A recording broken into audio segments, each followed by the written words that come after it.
Treng, enakin aja.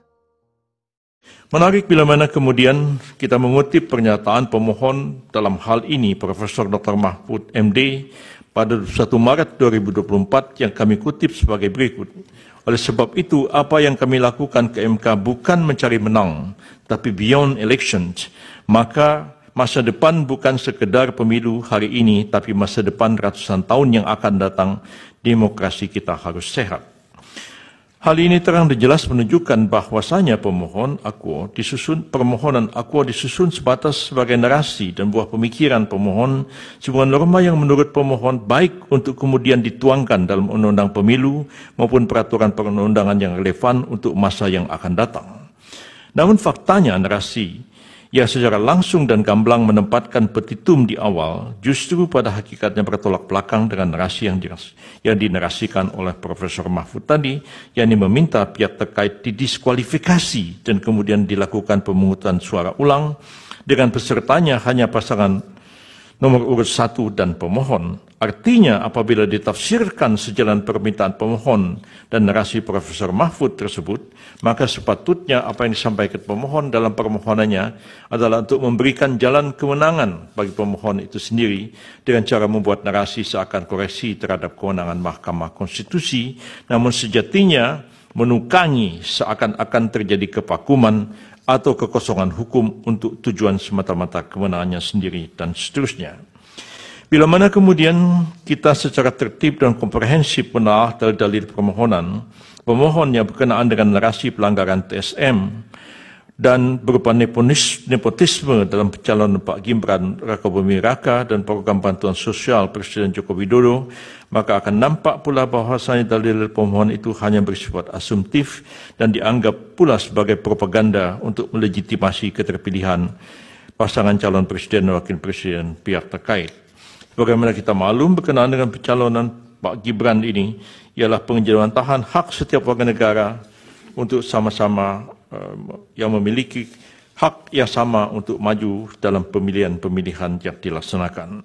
Mengenai satu statement yang juga disampaikan oleh Pak Mahfud dalam berbagai kesempatan, kami juga menyatakan bahwa perlu kami ingatkan kembali bahwasanya Undang-Undang Nomor 7 Tahun 2017 tentang Pemilu dengan segala perubahannya telah mengatur dengan sangat jelas dan rinci berkenaan dengan eksistensi dan kewenangan badan-badan lembaga untuk menyelesaikan perselisihan yang berkaitan dengan pemilu.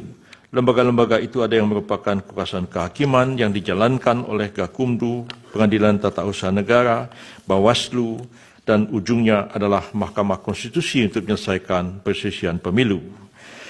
Dengan adanya pengaturan tentang pembagian kewenangan dan menangani sengketa proses pemilu melalui Bawaslu, PT UN, dan Mahkamah Agung dalam sengketa administratif dan sengketa hasil oleh Mahkamah Konstitusi sejak tahun 2017, maka tidaklah relevan Profesor Mahfud mengutip pendapat dalam tanda kutip Maha Guru HTN Profesor Yusril Iza Mahendra yang pernah mengatakan bahwa Mahkamah Konstitusi seyogianya tidak menjadi sekedar mahkamah kalkulator, tetapi mahkamah seharusnya berperan memeriksa pelaksanaan pemilu secara substantif sejak dari proses pelaksanaannya.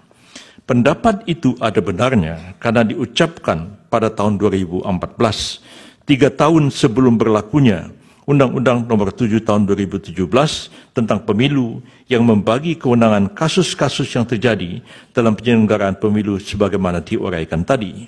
Sebab itu pendapat tersebut dapat dikategorikan seperti dikenal dalam ilmu fikih, yaitu qaul qadim, satu pendapat yang dimansuhkan, dibatalkan atau ditinggalkan, dengan qaul jadid atau pendapat baru karena norma-norma hukum yang mendasarinya juga telah berubah.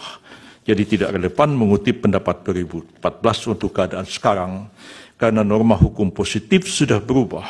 Tapi kalau mau dianggap yang ideal, suatu ketika Mahkamah Konstitusi boleh mengadili sampai kepada substansi penyelenggaraan pemilu, maka tentu tidak pada saat sekarang kita membahasnya, tapi mungkin dalam amandemen terhadap Undang-Undang 45 dan amandemen terhadap Undang-Undang Pemilu itu sendiri.